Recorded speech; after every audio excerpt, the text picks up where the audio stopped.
Bonsoir à toutes et à tous et bienvenue sur Regard Berne. On est content de vous retrouver ce soir avec la fine équipe, avec moi ce soir pour nous accompagner Jean-Luc. Bien, bonsoir les amis. Christophe qui est de retour avec nous. Ouais, ça fait plaisir de vous retrouver. Bonsoir tout le monde. Le fidèle Alex. Bonsoir tout le monde. Et puis notre invité de marque ce soir, une connaissance de longue date. Bonsoir Xavier. Bonsoir. Merci d'être venu ce soir. Tes joueurs nous ont fait l'honneur de venir un peu tour à tour. Et puis là, Bernard est notre parrain de l'émission. Et donc on est content que tu nous rejoignes ce soir pour en plus débriefer une victoire, Ouais. ce qui fait pas de mal. On avait besoin de prendre des points. Et je crois que la loutre en Corse nous a rejoints. Eh, bon Azir à tutti les amis, désolé, je suis un peu à la bourre aujourd'hui. Par contre, j'ai aucun retour, je vous le dis, alors je sais pas pourquoi. Pas de soucis, ça va venir. Je sais pas si vous me voyez ou pas, j'en sais rien. On ne doit pas encore. Pour l'instant, toi pas. Voilà, Ça y est, on te voit. Ça y est, on te voit. Eh, moi, je vous vois pas, toujours pas, hein, mais. C'est pas grave. Bon. Bon, Ça nous fait des vacances. ouais. Ça doit Bon, être ça. on est donc très content ce soir de débriefer cette victoire au forceps contre nos ennemis de toujours toulonnais qu'on adore battre. Et on est aussi content de retrouver tous vos commentaires. Bonsoir à Bruno, à Michel, à Georges, à Jérôme, Martin, Aurélie, Poscafé, les fidèles sont là, Gérard Durand, j'ai vu, Gérard Bravard. Donc on a vos commentaires, n'hésitez pas à poser des questions et on fera remonter tout ça et Xavier pourra peut-être répondre à une bonne partie. Donc Avec plaisir. Voilà. Donc revenons sur cette belle victoire contre les Toulonnais. On va dire seule la victoire est belle. Voilà, quand tu dis belle victoire, Voilà. voilà, c'est victoire. Alex. C'est Voilà. important. Il fallait battre Toulonnais, c'était un huitième de finale quasiment. Le boulot est fait quoi. On était cherché au forceps un peu cette victoire quand même. Oui, mais bon les gars, elle est faite. C'était pas évident quand même. C'est un match de phase finale. Ouais. On en a tous vécu de ces matchs de phase finale d'antan où c'est à couteau tiré et ça se termine bien. Enfin, Xav, comment tu as vécu ça, toi, de ton banc? Moi, très sincèrement, je trouve qu'on a fait une bonne première mi-temps. Après, le souci, c'est qu'on n'a pas scoré. Et ce carton jaune en fin de première mi-temps, rend la deuxième mi-temps, ou du moins l'entame de deuxième mi-temps, un peu plus difficile. Mais je trouve que sur le contenu, sur la possession, sur la maîtrise de la première mi-temps, je pense qu'il n'y a pas photo. Voilà. Après, le problème, c'est qu'on score pas et eux, ils restent au score, voire même ils sont légèrement devant. Et après, ça t'empêche le fait de pas concrétiser, ça t'empêche de te libérer, ça t'empêche de prendre le pas sur l'adversaire. Et voilà pourquoi c'était un match tendu. Après, comme tu l'as dit Jean-Luc, c'est un match de phase finale. Eux, ils jouent la qualif, nous aussi. Tous les matchs sont difficiles. Le classement est très serré. Donc voilà, ça rend un match âpre et comme tu dis, seule la victoire est belle, mais je trouve que quand même par rapport au contexte, on venait d'en prendre 45 au Racing, je trouve qu'on a fait une belle première mi-temps malgré tout. Moi, j'ai remarqué une chose, je pense qu'Alex va me suivre, c'est qu'en seconde mi-temps, ces Toulonnais, en fait, ils ne marquent que 3 points. Ouais. Donc ils ont fait beaucoup de fautes, puisque nous, on a tenu la baraque, il y en a qui disent... qui félicite Barra. C'est vrai que Barra a fait un 100%, le Toulonnais aussi d'ailleurs. Ça veut dire qu'on a fait moins de fautes qu'eux. Et je trouve qu'en début de deuxième mi-temps, on gère très bien le carton jaune de Vahamina. Bon, Morgan, entre parenthèses, il en est à 25 pénalités d'affilée. 25. Donc il en est à 100% depuis 3 matchs. Le troisième match à 100%. C'est ça? Le deuxième match, non? C'est possible. Après, pour revenir au match, après, je crois qu'ils ils font 17 fautes, nous on n'en fait que 10. Je crois qu'on a 58% de possession. On franchit 10 fois, ils franchissent 2 fois. Voilà. Après, on a des trous noirs pendant les matchs qui fait qu'on n'arrive pas à scorer, qui fait qu'on n'arrive pas à avoir la maîtrise totale sur l'ensemble du match. Mais Mais encore une fois, je trouve que, de par rapport au contexte du match, je trouve encore une fois que la première mi-temps était, par rapport à ça, la première mi-temps était intéressante. Moi, la question que je me pose, les copains, c'est est-ce que c'est nous qui gagnons ou c'est Toulon qui perd par son indiscipline? Après, les fautes, faut les provoquer. Nous, je pense qu'ils ont... Encore une fois, on a eu la possession, on a essayé de rester dans notre projet, de mettre l'adversaire à la faute, d'aller marquer des essais. Je pense qu'ils ont tapé 55 fois dans le ballon. J'ai pas eu l'impression, de par la possession, qu'ils voulaient nous mettre en danger. J'ai plus l'impression qu'ils voulaient nous mettre la pression par leur jeu au pied. On a été, pour une fois, assez bon sur tout ce qui a été réception aérienne. Et on a pu contre-attaquer, se créer des opportunités.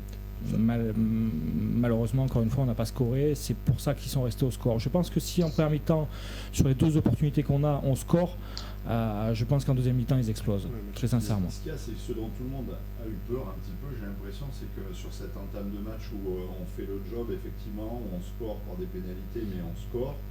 Et puis on prend cet essai là de Gabin-Villière où on a l'impression qu'on va revoir un peu ce qui nous a posé problème contre le Racing, c'est-à-dire cette défense d'homme à homme, parce que finalement, pas forcément un surnombre, il y a un peu de vitesse sur cet essai, mais est-ce que toi aussi en tant que coach, est-ce que tu n'as pas la trouille à ce moment-là de dire notre défense qui encaisse beaucoup d'essais en ce moment, est-ce qu'on ne va pas prendre la marée contre ces Toulonnais, quoi, quelque part?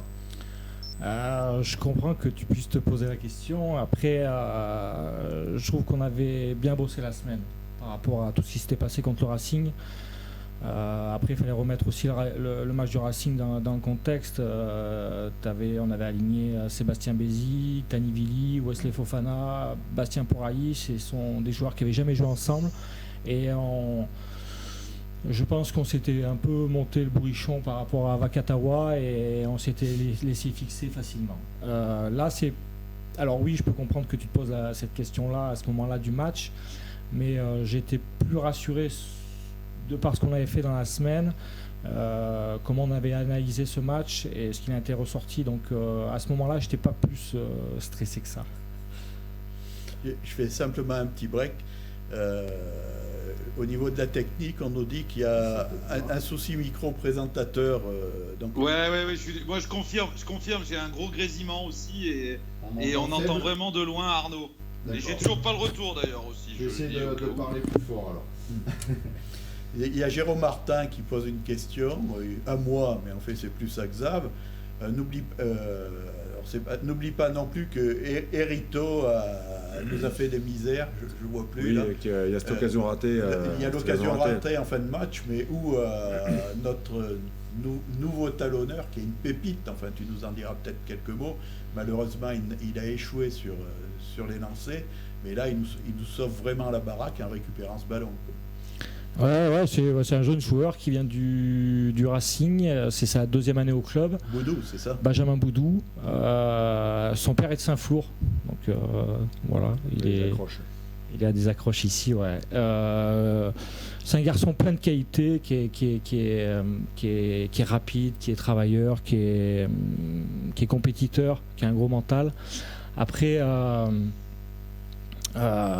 sur ses lancers, il rate le premier lancé, mais après je pense c'est aussi il y a une faute sur le sauteur, donc voilà, après c'est des moments de stress forcément pour lui, mais c'est un garçon plein d'avenir.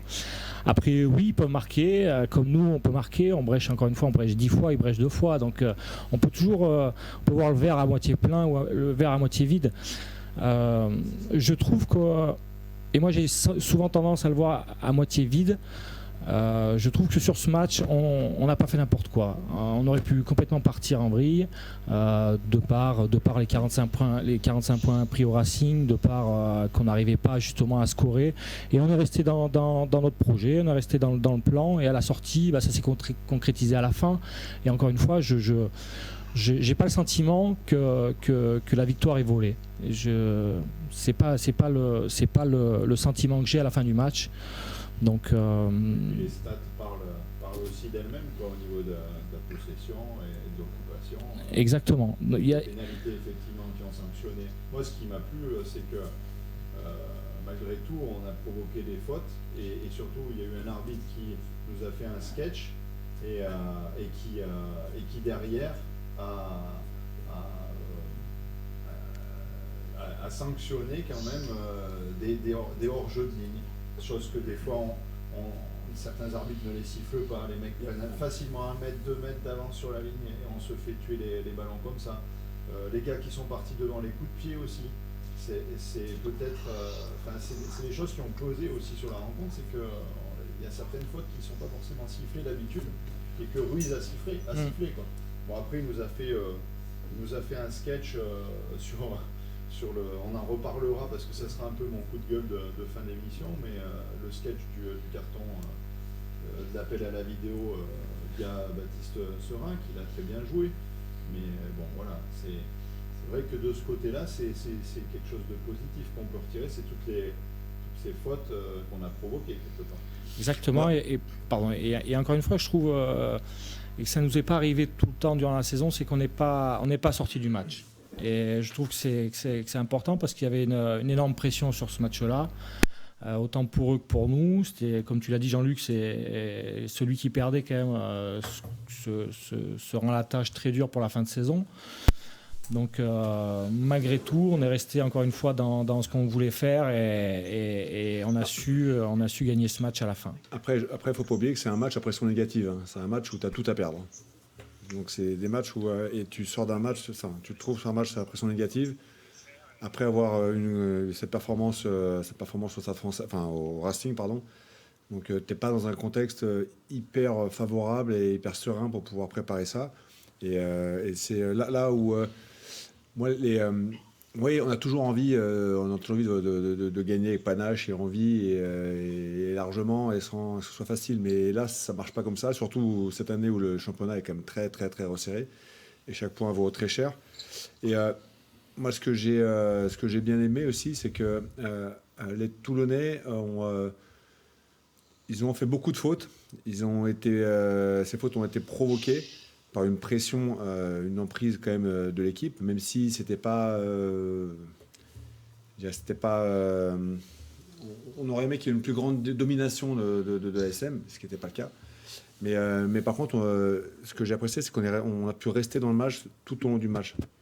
Et ce qui était quand même pas mal quand même. Ils étaient venus pour gagner. Ils avaient un plan de jeu alors qui était, comme a dit Xav, sur l'occupation, sur le jeu au pied, sur la pression pour donner le ballon et nous contre-attaquer. Et ça n'a pas marché, tant mieux.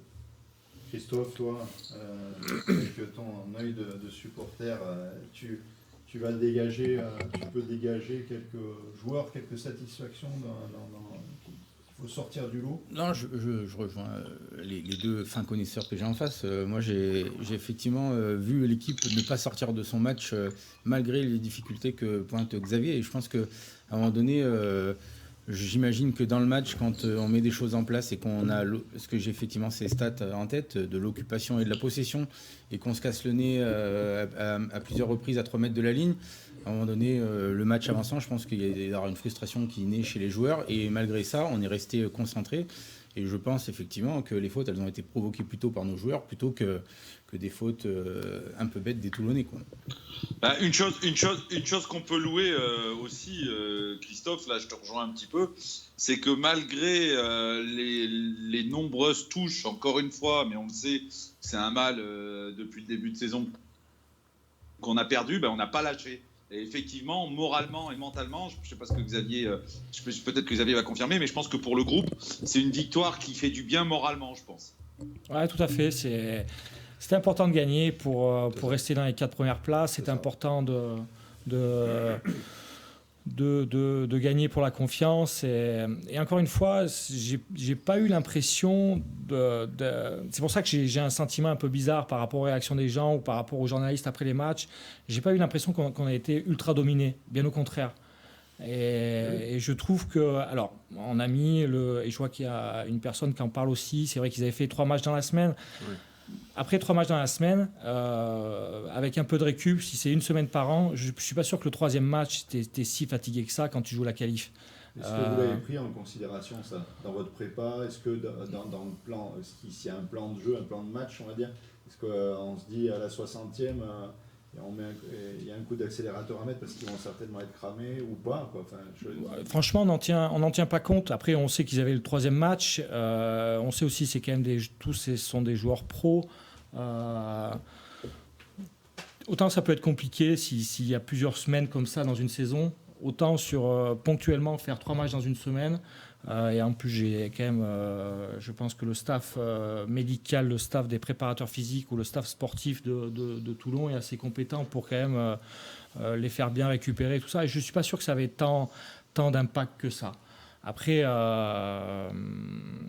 très sincèrement, on n'en tient pas compte. Après, on savait qu'il fallait qu'on leur mette la pression. On sait que c'est une équipe qui est cette année beaucoup plus sur la défensive que les autres années. Donc on savait qu'on aurait beaucoup d'opportunités à partir de contre-attaque, ce qui fait aussi quand même la force et l'ADN du club. Donc on a, très sincèrement, on n'a pas tenu compte du fait qu'ils aient 3 matchs à jouer dans la semaine. Ouais. Une question, attends Arnaud, j'avais juste pour rebondir par rapport à ce qu'on avait discuté la semaine dernière il y a 15 jours maintenant, le temps passe vite avec Camille, et je lui faisais remarquer, et il était plus ou moins d'accord qu'il y a des moments, on voyait que les joueurs étaient marqués physiquement, on parlait de la communication non verbale, et on voyait que les joueurs étaient perdus. Et à un moment donné, sur ce match-là, contre Toulon, on en a parlé à Arnaud et Jean-Luc par message pendant le match, on a vu que les joueurs avaient cette sensation d'être un peu perdus ou de ne pas savoir quoi faire. Mais je trouve que ce coup-ci, ils ont réussi à reprendre le dessus. Et c'est pour ça que je pense que moralement et dans la tête, psychologiquement, cette victoire est importante. C'est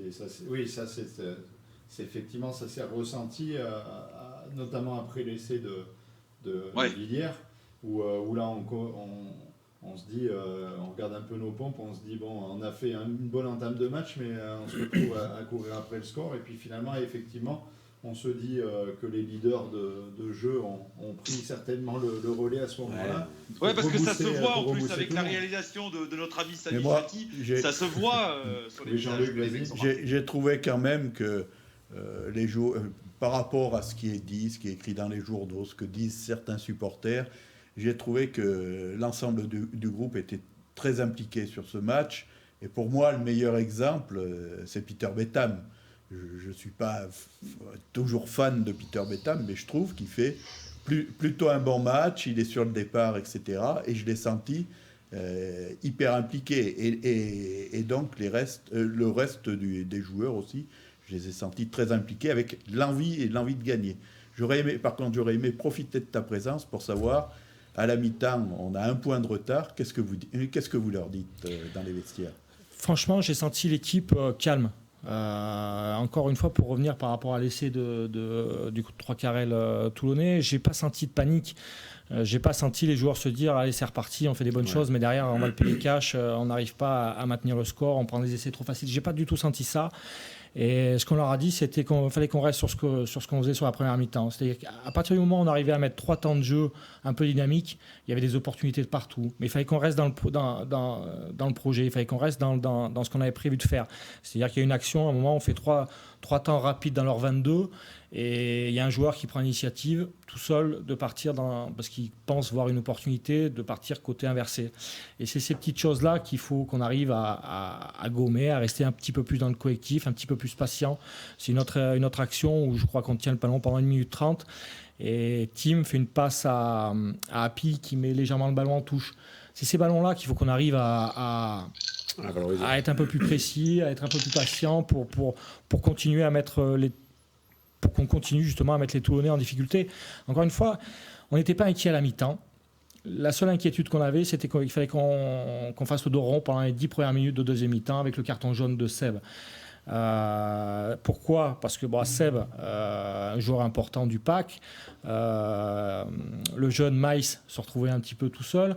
Donc comment on allait réussir à gérer ces 10 minutes, et encore une fois, de par la pression des Toulonnais, la pression du résultat, le contexte d'en avoir pris 40 au Racing, tout ça fait que mon inquiétude personnellement, elle était là, mais pas encore une fois, pas sur le contenu de cette première mi-temps, bien au contraire, ou sur l'attitude des joueurs à la mi-temps.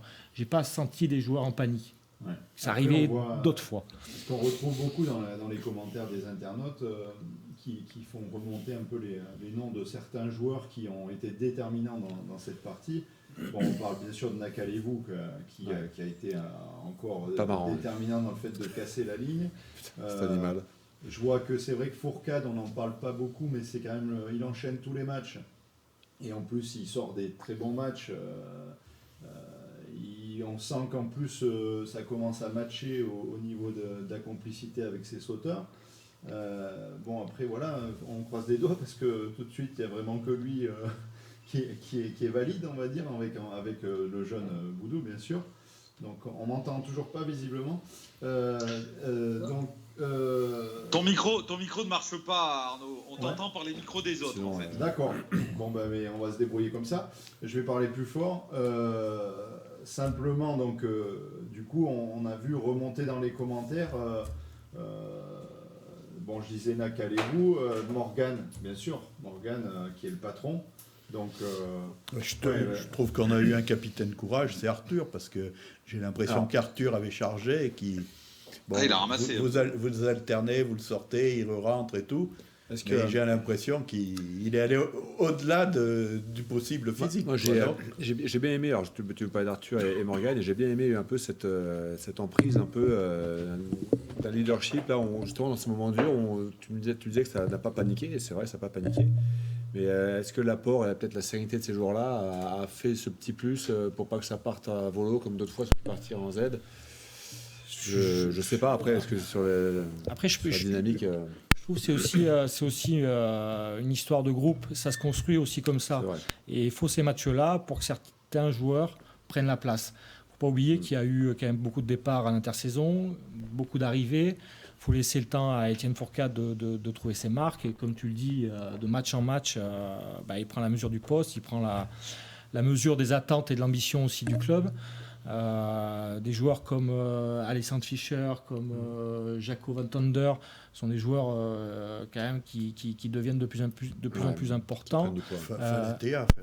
Falatea, c'est pareil, il commence à enchaîner. Donc voilà, tout en train de se construire. Happy fait une saison formidable. Avant, il était exclusivement porteur. Aujourd'hui, il arrive à faire jouer après lui. Défensivement, c'est quand même un joueur qui est présent aussi. Donc, Et tu te moques de mon physique. On est assez ressemblants, non? Oui. On t'a deux shorts, pas très loin de l'autre.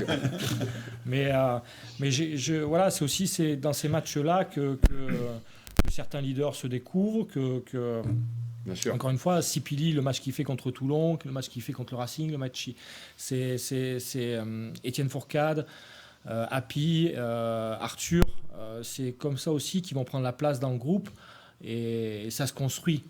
Tout ça peut pas venir du jour au lendemain. Faut pas oublier qu'on a perdu Nick Abendanon, qu'on a perdu Ice, qu'on a perdu pas mal de joueurs, qu'on a perdu Étienne Falgou pour toute la saison.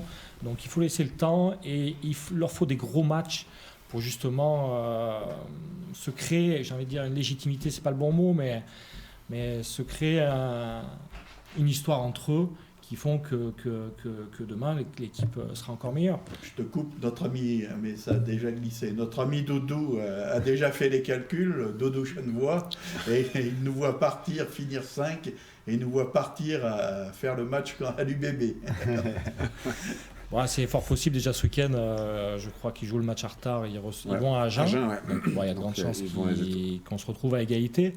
Après, il peut se passer beaucoup de choses, parce que même de la première à la 9e place, Toulouse est sûr de rien. La Rochelle, comment ces deux équipes vont sortir de la Coupe d'Europe, tout le monde se joue.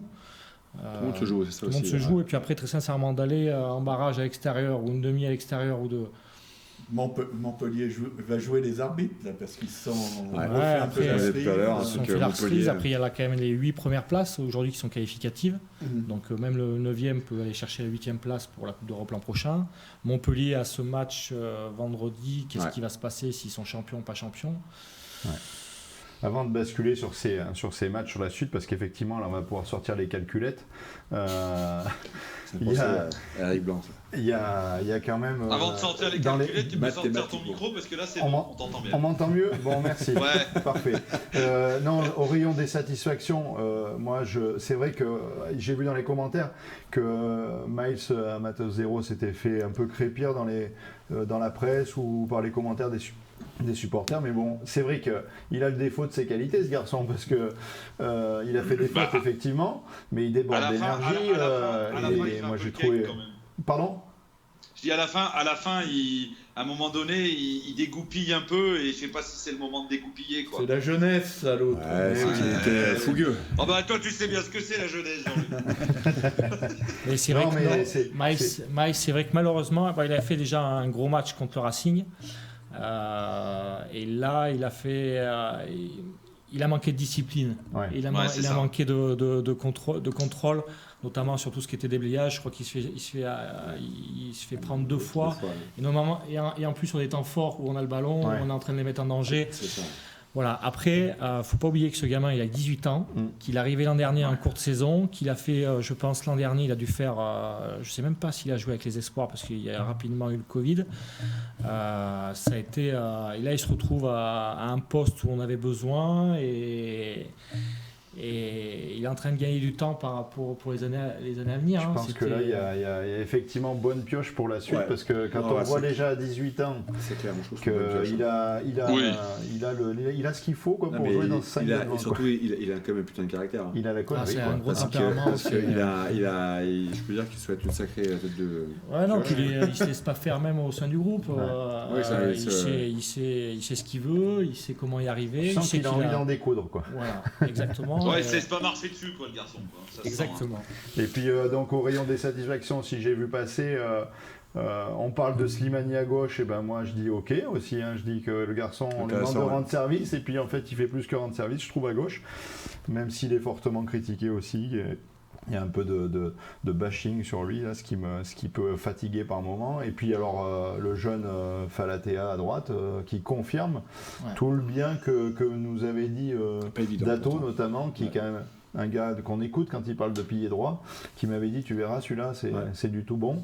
Et effectivement il confirme lui aussi de match en match, quoi. Parce qu'en plus d'être bon en manière de ballon, il fait le job en mêlée, quoi. Ah, mais rappelez-vous au tout début il disait ouais c'est bon mais il faut laisser le temps. Xavier, faut que c'est un sport, le rugby, qui est, tu viens pas bon, enfin t'es bon, mais il faut confirmer après à ce niveau-là, quoi. Effectivement. Et il faut laisser le temps aux joueurs de grandir, quoi. Surtout, je pense ce qui est important, c'est d'enchaîner les matchs. On se rend compte que le joueur, s'il a la chance d'enchaîner 2, 3, 4 matchs, à ce moment-là, il devient vraiment intéressant. Et Sipili, c'est ce qui lui manquait aujourd'hui.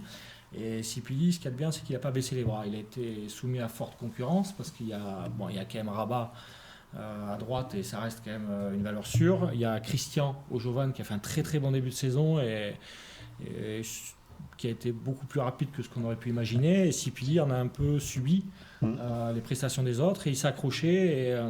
Et ce qui est vraiment intéressant, c'est que par exemple contre Toulon, où il a joué un des meilleurs piliers gauche français, gros, il a fait plus que rivaliser en mêlée. Donc c'est bien pour la suite de la saison, et c'est bien aussi pour les années à venir, quoi. On nous parle du japonais en disant un peu moins bien depuis 3 matchs, mais Aurélien, qui était sur ce plateau avec nos collègues la semaine dernière, a expliqué que son épouse était partie pour accoucher, donc il se retrouve tout seul ici. Donc il faut être fort dans sa tête aussi. Enfin, je ne sais pas si tu peux nous en toucher 2 mots. On nous parle aussi de savoir ce que devient Azéala, s'il est blessé, si on le reverra sur la fin de saison ou pas. Alors concernant Mats, donc oui, sa femme a accouché, elle est partie au Japon il y a 2 ou 3 mois de ça, et parce qu'elle voulait accoucher chez elle auprès des siens, et donc forcément lui il se retrouve un peu tout seul, mais bon après j'ai l'impression qu'il le vit plutôt bien, du moins il ne s'exprime pas de manière négative par rapport à ça. Je crois qu'elle a accouché il y a 15 jours. Donc forcément, ça va peser sur lui. Mais il ne s'exprime pas par rapport à ça. Et il montre toujours autant de sérieux, autant de détermination, autant de plaisir aux entraînements. Donc voilà. En tout cas, il est heureux d'être à Clermont. Nous, Moi, Ça se voit. ce que je suis triste, c'est pour un garçon comme lui, c'est qu'il ne connaisse pas le Marcel Michelin cette année plein. Parce que je pense que c'est aussi pour ça qu'il est venu et j'espère qu'il va le vivre cette année. Qui manque à tout le monde, quoi. Merci. Quelqu'un coupe le téléphone Et concernant après Sam Ezeala, mais Sam Ezeala a subi une nouvelle petite opération. C'était juste pour lui permettre d'avoir un petit peu plus de flexion par rapport à son genou. Sam, ça va bien. Je pense qu'on ne va pas prendre de risque pour cette année. Et qu'il finisse une bonne rééducation et qu'il puisse jouer et s'exprimer pleinement l'année prochaine. Bon, mais c'est On a vu passer aussi, mais je pense que ça, si tu veux en parler, on en parlera en fin d'émission, sur ton avenir, le fait que tu aies été renouvelé, les gens questionnent, alors si tu as envie de répondre, tu répondras, mais là on était sur le débrief du match, donc On Avec a pas mal de questions aussi sur Alex Lapendrie aussi. Hein. Savoir, c'est compliqué, hein, je sais bien. Hein. Est-ce qu'on a, oui, je ne sais pas si Xavier, si tu veux t'exprimer là-dessus, bon, on sait que lui, il attend avec impatience d'avoir le feu vert pour retourner sur le terrain, j'imagine, mais bon, je ne sais pas où en sont les nouvelles. Non, très sincèrement, moi je m'exprimerai sur mon avenir et sur ce que je sais, et ça, il n'y aura aucun souci. Concernant après Alex Lapendrie, je ne peux pas m'exprimer parce qu'aujourd'hui, c'est lui avec les médecins et je ne suis pas au courant de tout, donc je voudrais pas... Ça lui appartient. Le pauvre, c'est assez compliqué comme ça, je pense. Mais bon, il y a beaucoup de supporters qui nous demandent. Donc, mais il vient régulièrement au stade, faire des séances de muscu, de préparation physique. Il atteint un peu de l'évolution. Après, c'est compliqué. Ces pathologies-là sont compliquées parce qu'elles sont cachées, on les voit pas, t'as l'impression que tout va bien, mais en fait, tout va pas si bien que ça, quoi. Et ça prend du temps, beaucoup de temps, et tout le monde le sait maintenant, il faut pas jouer avec ça, quoi. Et oui, Donc, s'il faut prendre 2 mois plus, peut-être mieux qu'il les prenne. Il y a encore 2 ans de contrat, si je ne m'abuse. Donc, on a tous bon espoir de le revoir sur le terrain. Quoi. C'est clair. C'est clair qu'on croise les doigts pour Alex, qui, en plus d'être un très bon joueur, est un chic type. La preuve, si les gens questionnent, c'est qu'il est aimé des supporters, et que les supporters ne l'oublient pas. Si on peut lui passer le message, c'est au moins ça pour lui faire chaud au cœur. Bien sûr, puis c'était un joueur important pour nous, pour accompagner. Par exemple, quand on voit ce week-end, on est jeune, quoi. Ouais. Comparé à Toulon, on est extrêmement jeune. Hein. Tout le banc de touche, c'est que des joueurs du centre de formation. Maïs qui est titulaire. Ouais. C'est très jeune. Très jeune. Ça, peu de gens en parlent. Et un garçon comme Alex Lapendrie, forcément, qu'il avait ce rôle-là aussi, d'accompagner ces jeunes, de les conseiller, de les remettre aussi dans le droit chemin quand il fallait, ou de les rassurer sur le terrain. Et c'est vrai qu'aujourd'hui, il nous manque aussi de ce côté-là. Comme les gamins, c'est au droit. Si le chanteur de Moléon va revenir, sinon tu vas être obligé de remettre le short, mais je pense que oui, et puis on l'a vu. Il va revenir. On a vu qu'il s'était approché pour lancer des consignes. Il était chaud. Samedi soir, il était chaud. Il était bouillant. Généralement, quand tu passes chez nous, après, quand tu ressors, t'es bien. Quoi. Puis il vit le truc à fond. Cette année, je trouve qu'il a encore pris une autre dimension de par ses performances en début de saison, où il a vraiment été très bon. Je trouve plus posé. Et sur son jeu. Non, sur son jeu. Ah oui, sur son jeu. Oui. Non, mais je pars pas à côté. Et après, c'est. Parce qu'a priori, il est très posé, parce qu'il n'y a pas d'anecdote de vestiaire, il n'y a pas de. C'est bizarre. Bon, Jérém, on vous répondra en fin d'émission. On parlera de tout ça, oui, effectivement. Donc restez bien avec nous. On reviendra sur le rôle de Xavier, futur et actuel, donc il n'y a pas de souci. D'ailleurs, tu parles. Attends, j'avais juste une question, juste vite fait, pour rebondir par rapport à Camille Lopez. Mais tu rebondis, qu'est-ce que tu peux rebondir? Il peut rebondir, lui. Non, mais force est de constater. Merci. Je vous attends plus tout à l'heure, celui-là. Non, mais tu disais qu'il a évolué. Est-ce qu'il a, parce que ça, on lui a pas pu lui poser il y a 15 jours, mais qu'est-ce que tu en penses, Xavier? Est-ce qu'il a mûri mentalement et digéré les mauvaises passes qu'il a eues, notamment en tricolore, si je peux m'exprimer ainsi? Oui, après il est conscient qu'une carrière s'est faite de haut, de bas, que tous les joueurs connaissent. Ils font tellement de matchs, les joueurs qui sont internationaux. Ils sortaient d'une Coupe du Monde. Avant cette Coupe du Monde, il sortait d'une grave blessure où il a mis du temps à revenir.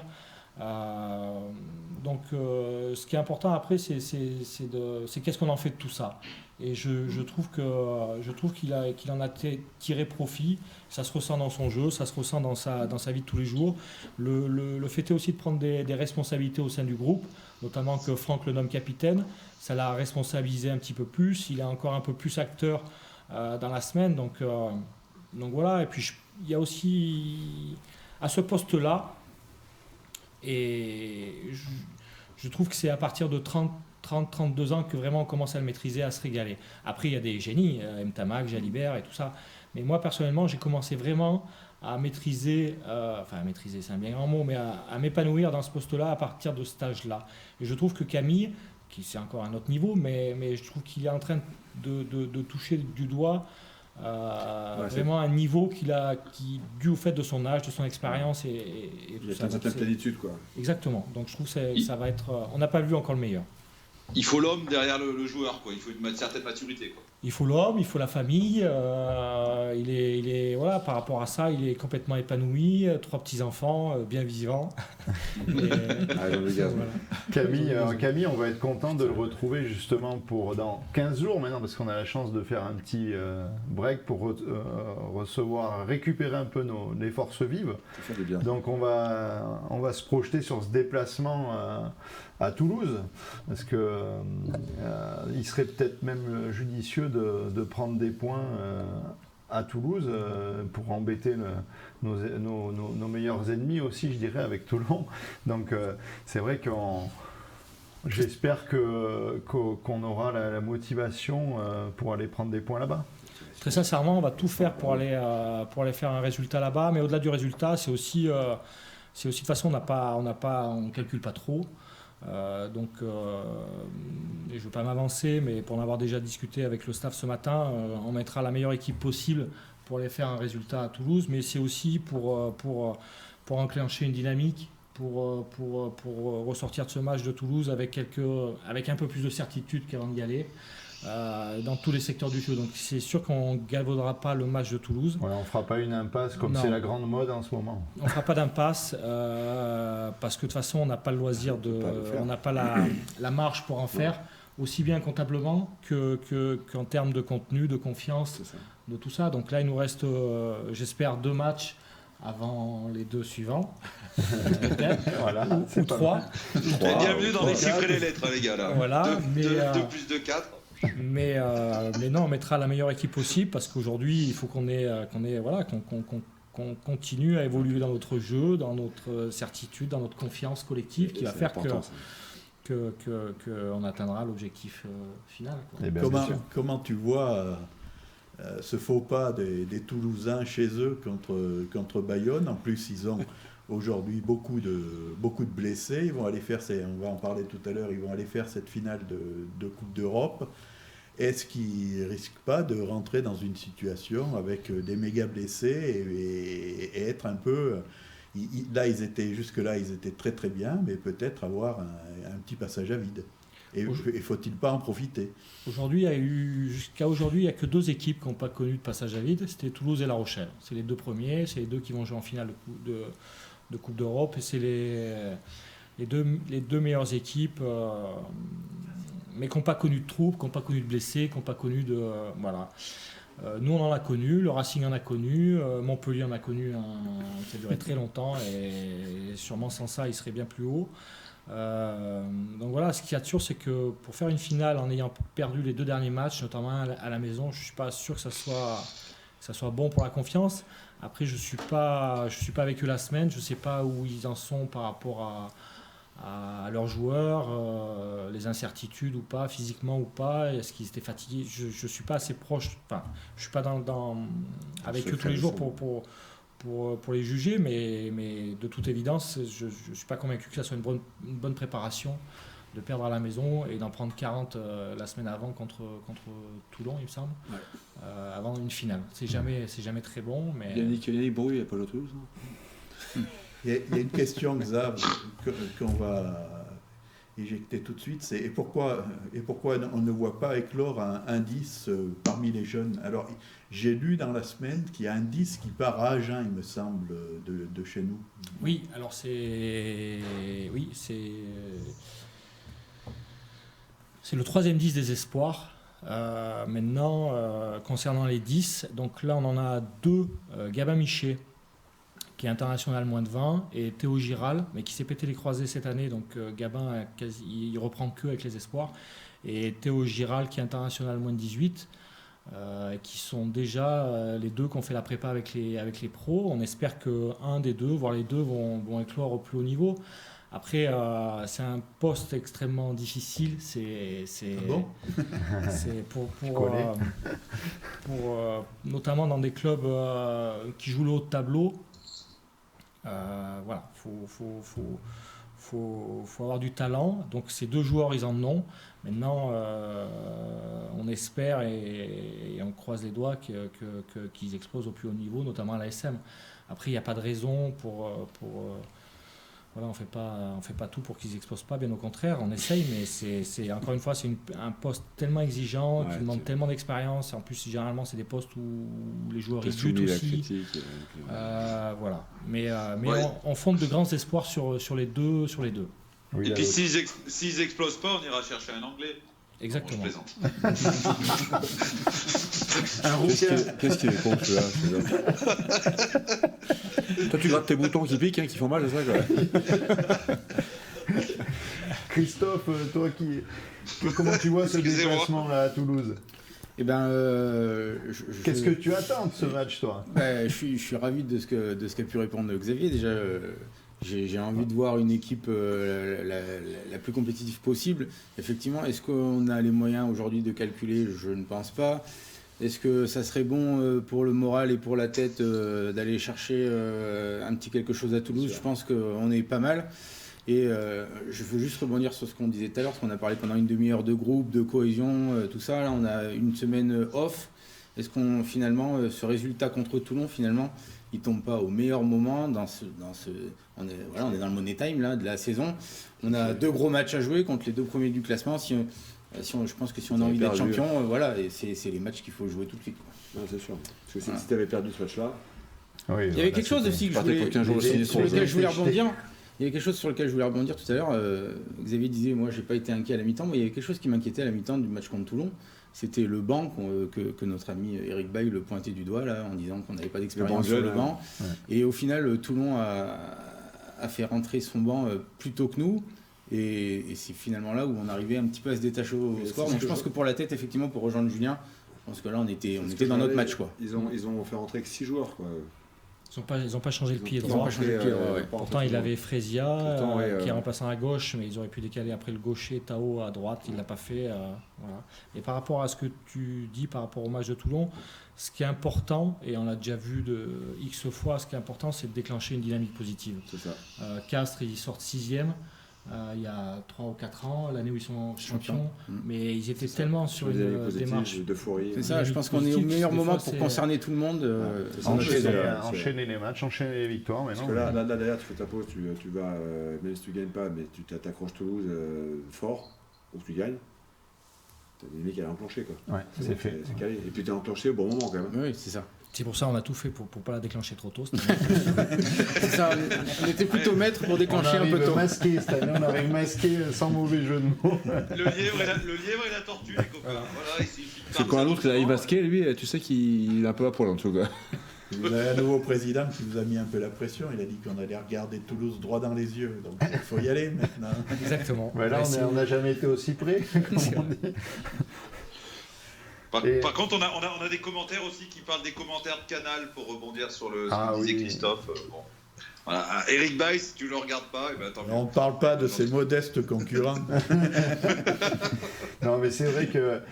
Alors, je ne sais pas si c'est notre chauvinisme ou pas, mais c'est vrai que, je ne sais pas, en tant que coach, Xav, qu'est-ce que tu penses, toi? Est-ce qu'il y a cette animosité envers nous ou pas, ou c'est naturel, c'est qu'on nous prend. Je trouve que moi ce qui me dérange, c'est quand Toulouse fait jouer 3 jeunes, c'est la formation toulousaine, c'est merveilleux. Formation Nous on va à Toulon qu'avec des jeunes. On respecte pas Toulon, on respecte pas Canal+. Voilà. On joue Toulon ce week-end avec beaucoup de jeunes. Et c'est la classe biberon. Alors moi, je suis un peu comme toi. Alors, est-ce que je suis parano, tout ça, mais ça me dérange. Au contraire, je trouve que ces médias-là devraient mettre en lumière tous ces clubs qui essayent de se pencher sur la formation et d'y mettre plus que des mots. Voilà. Maintenant, c'est comme ça et on a d'autres chats à fouetter, j'ai envie de dire, mais c'est vrai que c'est frustrant. C'est agaçant, c'est frustrant. Voilà. Quand je vois d'autres clubs où on fait le Stade Français, où on fait tout un papier, on va même les filmer avec leur directeur général. Là, il y a sur Canal Plus Sport, Lombard, qui parle de double projet, tout ça. Enfin, ça fait 6 mois qu'il est dans l'information, ça fait 6 mois qu'il est directeur général de Montferrand, ça fait 20 ans. Et, ça me dérange. C'est dérangeant. Xavier, une petite question. Est-ce que tu ne penses pas, comme l'ASM a quand même une communication, et ça c'est de toujours, je pense qu'Alex peut le confirmer, Jean-Luc aussi, une communication assez verrouillée, est-ce que du coup ça ne dérange pas de ton point de vue les médias de ce fait-là et que... Si, c'est une évidence. Je suis sûr qu'on fait pas tout bien. Voilà. Je sais qu'on a cette image. Non, mais sans critiquer, mais je veux dire, c'est le type de communication de l'ASM, les médias l'aiment pas. Oui, mais nous, on n'est pas assez sexy pour Canal+. Surtout toi, Arnaud. Je suis tout à fait d'accord avec ça, mais en même temps, l'ASM, c'est comme ça. Alors on n'est peut-être pas assez ci, peut-être pas assez ça, c'est comme ça. Bien sûr. Et après, moi, il y a un autre postulat, c'est que ça, des journalistes, et les journalistes, ils n'ont pas de parti pris. Et là, ce qui est dérangeant, tu l'as très bien souligné, c'est qu'il y a quand même des partis pris qui sont faits, alors, qui sont très implicites, mais que tout le monde voit, que tout le monde se ressent, et à force, ça devient un peu pénible, bien évidemment. Et je voulais rajouter, pourtant on a un ambassadeur dans toute cette équipe Canal qui est venu ici, Samy, il était à ta place et il est clairement toi, c'est Samy Chatti, quoi. Donc, mais il parle pas, quoi. Oui, mais on pourrait l'utiliser un peu pour faire passer des messages aux équipes de commentateurs, parce que lui il fait même pas partie de l'équipe Canal+. Mais c'est vrai par rapport à ce que... Il est en mission, mais il pourrait, et ça c'est peut-être, comme tu dis, la communication de Montferrand de prendre contact. Non, moi, avec Je te pose une question, Jean-Luc, combien d'anciens Clermontois sont commentateurs à Canal+? 0. C'est pas faux. Combien? 0. Ouais, il y a Jérôme Thion. De mecs qui ont terminé à Clermont. Non, mais après, au-delà de... encore une fois, quand on regarde l'équipe de l'ASM ce week-end, sur les 23 qui sont passés ou qui sont à l'heure actuelle du centre de formation, il y a plus de 50%, ce qui est énorme. Avec encore une fois, avec les ambitions qu'ont le club, c'est énorme. Encore une fois, dans la communication, oui, on ne fait pas tout bien, mais je pense qu'on mérite un peu plus de reconnaissance par rapport à ça. Ah non, mais on est d'accord, hein, Xavier, c'était pas dans ce sens-là. Bon, après, on a perdu je suis d'accord avec toi. qui était Elvis Vermeulen, quand même. Exactement. Donc, c'est vrai qu'il nous aidait vachement, quand même. Et Alex, tu disais qu'il n'y avait pas d'anciens joueurs sur Canal. Normal, vous êtes sur Rocard Vert, les gars. Vous pouvez pas tout faire. Pas tout faire. Donc on est sur le stade 2 ou au Rocard-Vert, on s'est dit bon. Pour accélérer et profiter de l'avenue de Xavier, on va aborder notre rubrique préférée qui est anecdote de vestiaire. Donc jingle de la loutre. Bon, dimanche dernier, il y a eu la guerre, à un moment donné, il a fallu envoyer quelques chiffonnazes, ça fait partie du jeu, on se régale. C'est bon, nous, hein, Arnaud, c'est revenu. Bon, Xavier, vas-y, c'est à toi. On compte sur toi. C'est une petite anecdote. C'était un de mes premiers matchs avec l'équipe première de l'ASM en Coupe d'Europe. J'étais remplaçant et j'étais chaud bouillant. J'avais mis le survêt, tout. Et Jean-Pierre Lapara m'appelle pour rentrer. Il devait rester 10 minutes, donc je descends à fond parce qu'à l'époque, on était juste, c'est au Marcel Michelin, on était juste au-dessus. Là. Ouais, dans la alors, tribune. Je descends à fond, j'enlève le haut, je m'échauffe les épaules et tout ça. Et à ce moment-là, après, j'enlève le bas forcément pour rentrer.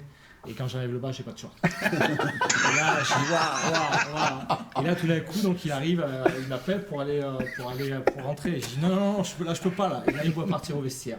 Et je pense qu'il a dit mais qu'est-ce qu'il fait et voilà. C'était Après quel je suis match, là revenu, je sais plus le match que c'était, mais c'était. Non, Voilà, ma alors petite, ça, j'ai jamais su. J'étais tellement prêt que. J'ai jamais su oublié ça. le short, tu vois. C'est énormissime, Donc, ça. voilà. Là, Ça, c'est très beau. J'étais prêt, Le mieux, mais au c'est moment que tu te où rendes pas eh, compte merde. que t'es pas de short. Moi, tu vois, ça m'est arrivé une fois, ça, de rentrer sur le terrain en basket. Et là, Oui, je parce commence que à sortir tu t'échauffes, et j'entends pas le clac, clac, clac. Et tout le monde sort dans le couloir. Et là, je dis merde. Et du coup, demi-tour, pour les crampons, tout le monde, qu'est-ce qui branle? Ça doit être pratique aussi d'attaquer le match en basket. En basket, de devant, c'est impeccable, hein, c'est parfait, quoi. Mais donc, du coup, tu t'étais échauffé en basket, Alex? Bah ouais, je sais pas pourquoi, j'avais gardé les baskets, je sais rien, ou je saurais pas te dire, je sais pas ce qu'il y avait eu. Xavier était frisé à l'époque, ouais, tiens. On rappelle à l'époque, hein, c'est pour ça. Xavier était frisé à l'époque, ouais. Les j'ai les cheveux longs. Ouais. Il avait la nuque longue. Il était- Ça aussi. Ça remonte. Non, c'est pas que ça remonte, c'est les cheveux qui remontent, quoi. C'est ça. Alors, merci parce que voilà, c'est effectivement, elle est cocasse, celle-là. Donc On sur la carrière de. on reviendra sur ta carrière quand on va. Jean-Luc a dégoté une petite photo souvenir aussi sympa et là on pourra faire un focus sur ta carrière mouvementée. Animé. Mais on commencera adulte, hein, on parle pas d'avant.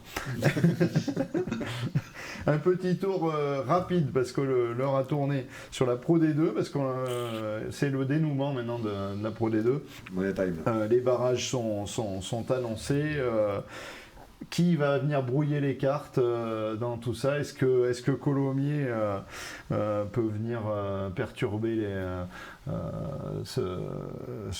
les ténors, on va dire, hein, et Grenoble aussi, les deux équipes vont jouer leur barrage à l'extérieur. Nos deux champions qui entraînent ou qui ont entraîné, c'est qu'on a un Biarritz Grenoble. Et tout le monde sait que c'est Nicolas qui entraîne, Nicolas Nadeau qui entraîne Biarritz. Et maintenant, tout le monde sait qu'il a déjà réservé sa maison pour la famille à Grenoble, donc il va aller à Grenoble. Quand on a un entraîneur et qu'on va faire ce type de match, on est dans quel état d'esprit, Alex? Bah, c'est des pros. C'est des pros, ils font leur job et ils sont intègres par rapport à ça. Ils préparent le match comme tous les matchs. C'est sûr que je dis pas qu'en off ou en aparté il y a une petite pensée particulière à ça, mais je pense pas. Ils sont dans leur projet, ils sont dans leur dynamique avec leur club.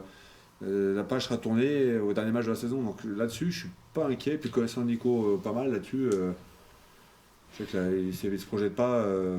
Et tu peux pas te projeter, c'est pas possible, quoi. C'est impossible, quoi. Donc ce serait un manquer d'honnêteté et d'intégrité. Donc là-dessus, je m'inquiète pas une seconde que Nico il soit focalisé sur les biarros, c'est clair, quoi. Par contre, après, on a des demi-finales qui vont être terribles, puisque Voilà. Perpignan reçoit soit Oyo, soit Colomiers. Normalement, ça devrait être Oyo, donc Oyo, c'est quasiment un match de top 14, quoi.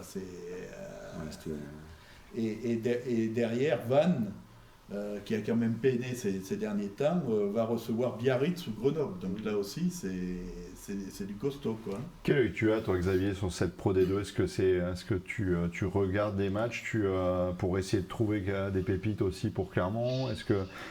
Quel œil tu as, toi, sur la Pro D2?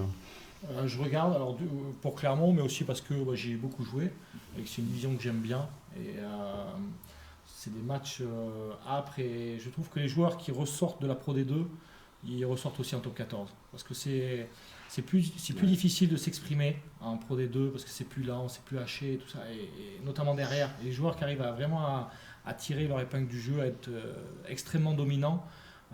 Ça peut faire des très très bons joueurs en top 14. Donc oui, je regarde régulièrement. Après, par rapport à cette fin de saison et aux équipes qualificatives, moi je trouve que c'est toujours pareil. Je trouve que Biarritz est dans une dynamique positive. C'est ça. Et je trouve à la différence Vannes qui a fait une super saison et dans une dynamique Elle a l'air de négative. s'essouffler un peu. Ouais. Voilà, et Moi, quand je tu vas gagner un match, si la demi-finale c'est Vannes-Biarritz, Biarritz il gagne à Vannes, derrière c'est eux qui vont monter.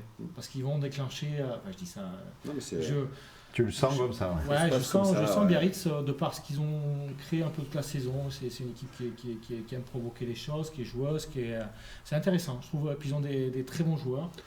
Donc On voit c'est que vrai c'est Lille. que du coup Biarritz pourrait venir brouiller les cartes sur ces demi-finales par rapport à Perpignan et Vannes qui sont installés depuis Perpignan, un petit moment. Perpignan, on a l'impression qu'ils Ils sont, un peu roulent, plus, ouais. ils sont un peu plus complets. Ouais. Ils ont peut-être moins de trous que d'autres équipes. Ouais, Ils c'est vrai font qu'ils- figure ils sont un peu dominants un peu partout. Indice qui vient de chez nous, qui allait se refaire la cerise là-bas. Ouais. Mais après, Ouais, il y a- C'est par le loup d'ailleurs. Mais après, Et- Biarritz, moi, je sais pas pourquoi. Je sens bien. Voilà, ils sont capables de faire comme a fait Bayonne il y a quelques années. Ouais. Ils sont sortis Et quatrième. pour l'autre. appuyer le propos de Xavier, il faut quand même pas oublier que Biarritz il sort d'une saison avec pas sportivement, mais alors au niveau dirigeant qui est apocalyptique. Hein. Je me rappelle juste les rumeurs de délocaliser le club, malheureusement ce qui est arrivé à Dominici. Voilà, et je pense que je tire mon chapeau au groupe sportif en tout cas. Qui a su contre vents et marées tenir et peut-être aller jusqu'au bout comme dit Xavier quoi. Alors pour avancer aussi, on ne peut pas parler de Pro D2 sans parler d'Aurillac quand même. Aurillac a fait une saison quand même compliquée, mais Il termine bien. ça se termine bien pour eux, donc c'est parfait.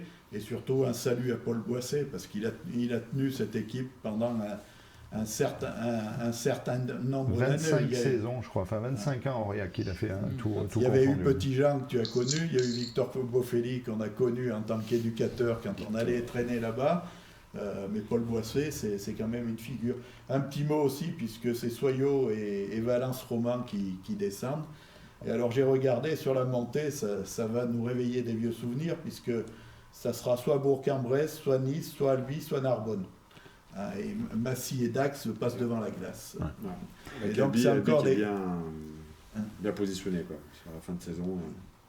On va parler, on va enchaîner parce que l'heure tourne et je veux profiter quand même de la venue de Xavier pour faire ce retour sur sa carrière. Donc rapidement parler de cette finale de Champions Cup et de Challenge Cup qui entre Français. Donc pour faire court, on peut peut-être jouer un peu au jeu des pronostics entre Toulouse et La Rochelle. Xavier, tu vois qui toi là? Je dirais tout de suite La Rochelle, parce que c'est eux qui maîtrisent, j'ai envie de dire le mieux préparé, qui arrive avec sûrement le plus de certitude, à part apparemment Botia qui serait incertain, mais sinon qui était un joueur très très important dans leur système. Mais voilà, j'ai l'impression que c'est eux qui réunissent un peu plus de certitude, que ce soit dans leur préparation les 15 derniers jours ou dans leur jeu. Après, Toulouse, ça reste Toulouse. Avec un ou deux joueurs exceptionnels qui peuvent faire pencher la balance et qui ont l'expérience de ces matchs-là.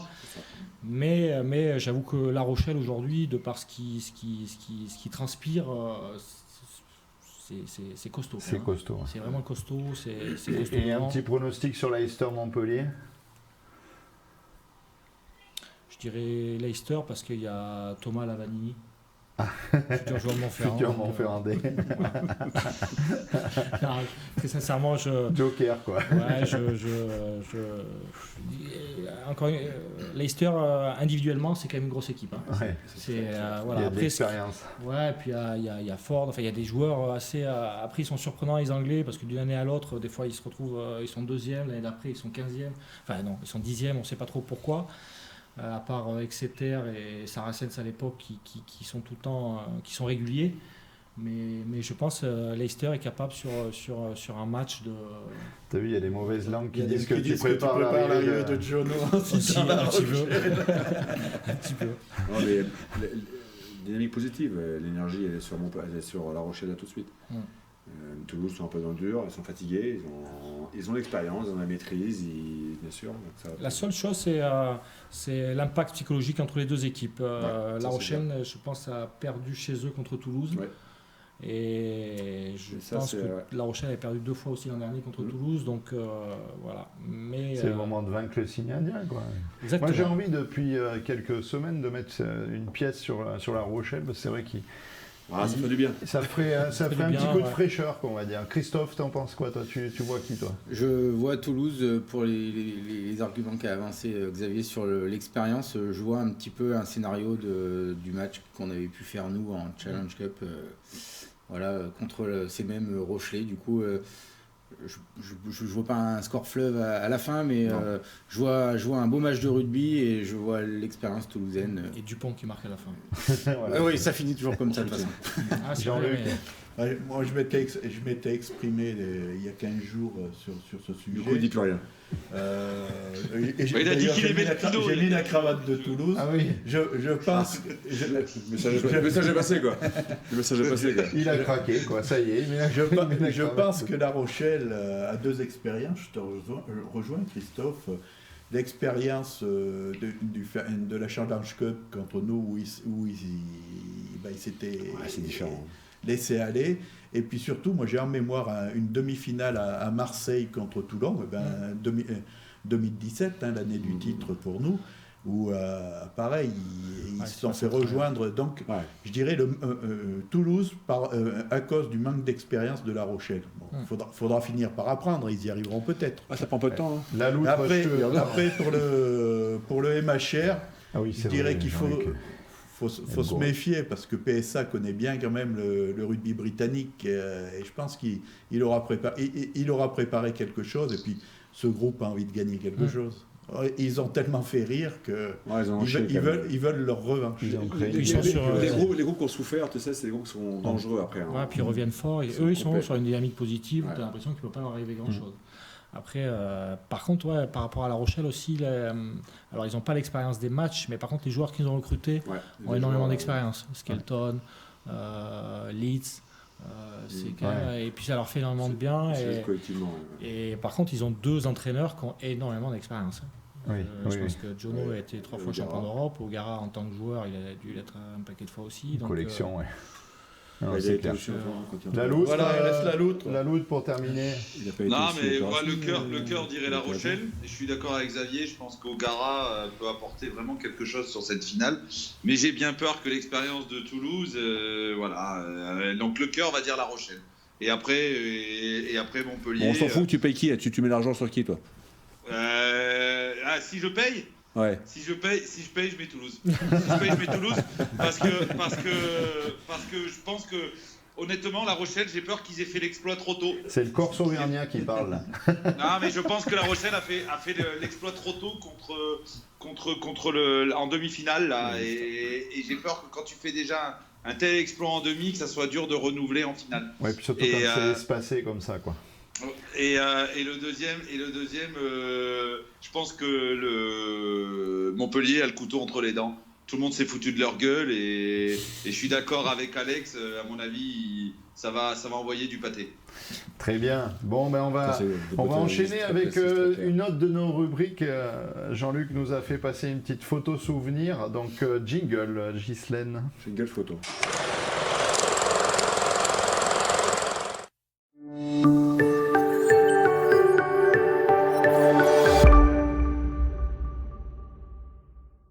Elle est là, la photo. Ah, Loulou, il était déjà chaud. Saint-Étienne-Loup en finale de Pro D2 pour une accession en top 14. Il y a un an, un peu plus d'un an. Non, C'était les 10 ans, c'était ça, 10 ans, ouais, pardon. les Les 10 ans. C'est vrai, 10 ans, c'est des piges, quoi.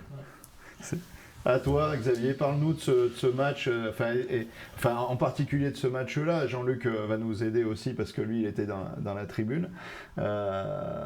Quels souvenirs reviennent en premier lieu comme ça là? Bah, c'est au-delà du match, c'est aussi la concrétisation d'un énorme projet qui a mis, je pense, 7 ou 8 ans à se concrétiser, donc à monter. C'est 3 gros partenaires qui avaient mis énormément d'argent dans ce club-là pour le faire monter. Donc il y avait l'actionnaire actuel, Olivier Ginon, Yvan Paté, qui était le président à l'époque, et je ne me rappelle plus le troisième, c'était Serfim, bon peu importe. Et donc à l'époque, quand on est tous allés au Loup, on devait monter au bout d'un an. Et ben, comme beaucoup de projets, ça a mis beaucoup de temps, il y a eu des hauts, des bas, mais bon, les actionnaires sont toujours restés là et le groupe s'est construit. Et l'apothéose a été ce jour-là, il y a 10 ans, où voilà, on gagne contre Saint-Étienne, qui étaient eux, qui descendaient. On avait fait une super saison, mais on se retrouve avec une fin de saison compliquée, beaucoup de blessés. Et à la sortie, on se retrouve à la trouillomètre pour jouer ce dernier match à Geoffroy-Guichard, contre une équipe qui descendait en Fédéral 1, donc qui était cramée. Et on avait eu énormément de mal à la battre. Enfin, bon, bref. Mais c'était la concrétisation d'un gros projet, d'une histoire humaine entre les joueurs, le staff, les actionnaires. Énorme, c'était une histoire de vie fantastique et voilà, c'était cette année-là. C'est la première fois qu'un club de Pro D2, on avait joué contre Grenoble à Gerland, on avait réuni 60 000 personnes. C'était énorme pour l'époque. Et on avait gagné contre Grenoble. Malheureusement, après, on avait perdu contre Yonax, toujours à Gerland. Mais on sentait que c'était le début du gros projet lyonnais qu'on connaît aujourd'hui, quoi. Mais ça a été un moment qui m'a marqué. Ouais. Et belle aventure. Si tu m'autorises, c'est que c'est des matchs que j'avais suivis et tu avais toujours la gentillesse. D'ailleurs, ce maillot, je l'ai retrouvé. C'est ton épouse qui nous attendait sur le parking pour nous remettre ça. Et les billets. Mais l'année d'avant, c'était à Brive, et vous aviez justement perdu contre La Rochelle. Contre La Rochelle. Et je peux m'autoriser à lui dire, t'avais pas fait un super match contre La Rochelle, je me souviens. Et je reviens ça. Non, mais ça toujours, c'est toujours. Alors regarde, déjà on lui donne des billets gratos et en plus et après tu fais déglinguer. La vraie anecdote, c'est que ton père, ta mère étaient là, ils ont toujours été là aussi. Et je revois encore remonter à Amédée Domenech, ton père, en venant me voir. C'est moi qui me suis fait engueuler. Il me dit, putain, mais t'as vu comment il a joué ce dernier ballon et tout. Et c'est moi qui ai pris l'engueulade. Et donc l'année d'après, il fallait absolument monter. Et c'est monté. En plus, on était une petite bande parce qu'il y avait Raphaël, donc il y avait le beau-père à Raphaël qui était là. Et il y avait quand même des solides. Il y avait Fiard en pilier. On avait une grosse équipe. Mais pour revenir, il y avait Rémi Grosso dans ce Rémi groupe. Grosso, mais pour revenir, à l'année précédente, on avait perdu contre La Rochelle. C'est pour ça aussi que moi j'ai un peu j'ai envie que La Rochelle aussi gagne, parce qu'on sait, moi La Rochelle, je les ai beaucoup connus en Pro D2, et avec toujours le même président, Merlin, qui investit énormément, qui a construit un super club. Et Sébastien Bouboul, il y avait un paquet d'Auvergnats qui jouait aussi. La Rochelle, il y a toujours eu cette passerelle un petit peu, alors voulu ou pas, je sais pas, avec Clermont. Donc moi c'est un club que j'aime bien, et c'est aussi pour ça, au-delà de Giono, que j'aimerais qu'il gagne. Après, comme tu dis, moi j'avais pas été très bon. Donc, voilà. Donc on va profiter de ce retour, de ce souvenir pour faire un retour sur ta carrière. Dans ta santé, tu avais été bon. Donc si Ghislaine peut nous rafficher la fiche invitée, on verra justement ton parcours qui a débuté à l'ASM à l'âge de 7 ans, parce que moi, on a un an d'écart, donc on a à peu près démarré en même temps. Et puis voilà, tu as fait toute l'école de rugby, c'est là où tu as subi comme moi les coups de bâton de Jean-Luc. et d'autres, entre autres. Je suis un jeu de verre. Et puis grâce à lui aussi, et grâce à Jean-Luc, tu as évolué jusqu'au groupe senior. C'est grâce à personne. Des joueurs ont des qualités naturelles. Après, le tout, c'est de les accompagner, qui ne lâchent pas, parce qu'on en a connu qui avaient des qualités, qui n'ont pas lâché. Et je crois qu'il fait partie. T'as jamais lâché, même. Ça a dû être dur à un moment, quand tu faisais Gérald, que tu jouais pas beaucoup ici, que tu es parti à Castres, où tu as pas mal réussi. Et après, tu es parti à Brive. Alors ta mère, je me souviens encore, ta mère dit ça. Mais je sais pas ce qu'il allait foutre à Brive. Et il y en a un autre qui est un peu, qui reste pour moi un exemple, un mec qui s'est accroché. Il nous regarde de temps en temps, c'est Jérôme Moreau, parce qu'il avait peut-être beaucoup moins de qualité, mais il est allé, il est allé jusqu'en professionnel à Bordeaux. Non, mais c'est sûr. Et donc, Xa, oui, T'as connu les Très honneurs rapide, du stade Michelin, donc avec les bouclettes à l'époque. Hein. En fait, c'est pour ça, parce qu'il y a Géraud qui dit que Xavier était très rapide et très technique. Alors, très technique, il n'y a aucun problème. C'est rapide, super. Rapide, C'est les bouclettes dans le vent qui... Non, mais c'est parce que ça fait longtemps en fait, Voilà. les gens oublient. Maintenant, il est un peu plus aérodynamique. Ouais, aussi, ouais. Alors, moi, j'avais, pour revenir, moi, j'avais qu'une ambition, c'était de jouer en première sur le Marseille Michelin. Voilà. C'était mon rêve. Et voilà, donc je me rappelle mon premier match au Michelin, c'était contre Dax. Et le capitaine, c'était Jean-Marc Lhermé. Et à l'époque, il y avait tout un rituel. Tu rentrais le premier sur le terrain. Et moi, ça a été un grand moment d'émotion. Et c'est pas que j'avais atteint mon but, mais c'était quand j'étais jeune, c'était mon. C'était coché, quoi. C'était ce que je voulais faire. Après, très sincèrement, si j'avais pu, je serais tout le temps resté à Montferrand. Mais après, voilà, j'avais aussi envie de jouer les gros matchs. Et j'avoue qu'à l'époque, il y avait Eric Nicole, après il y a eu Gérald Merceron. Ouais. C'était quand même des mecs qui étaient internationaux et ils étaient bons. Ouais. Et moi, je n'étais pas prêt. Et donc, voilà. C'était une époque où ça tournait beaucoup moins que maintenant. Ouais. Il y a la formation n'était pas la même. Gérald, c'était l'ouvreur de l'équipe de France. Il était vraiment. Et franchement, j'ai pas de problème avec ça. Et c'était. Et du coup, parle-nous de ton expérience après. Alors, bon, il y a eu Castres. Je suis parti à Castres 2 ans. La première année exceptionnelle où j'ai connu Christophe Furios. C'était son début. D'accord. Donc là, il était entraîneur des avants. Le manager, c'était Christian Gajan. Et l'entraîneur des 3/4, c'était l'ancien 3/4 d'Agen qui a entraîné aussi l'Italie. Ah merde, comment il s'appelait Bon, peu importe. Et donc, je passais une première année exceptionnelle où je fais tous les matchs. On gagne le Challenge Sud Radio. Je sais pas si tu te rappelles, c'était le challenge qui remplaçait. C'était pendant une Coupe du Monde. Ouais. Et si tu gagnais le Challenge Sud Radio, tu étais directement qualifié pour la Coupe d'Europe. C'est ça, ouais. Voilà. Et ce qu'il fallait savoir, c'est que le Sud Radio, c'était celui qui dirigeait le Sud Radio, c'était Pierre-Yves Revol, le président du Castres. Donc, bon, ça avait fait plein de polémiques. En plus, on avait volé Bourgoin sur la finale. Bon, bref. Et voilà. Et la deuxième année, Yann Delegue qui arrive de Toulouse. Et forcément, je joue beaucoup moins, mais ce que je veux dire, c'est que ce soit de Gérald Merceron ou Yann Delegue, j'ai beaucoup appris d'eux.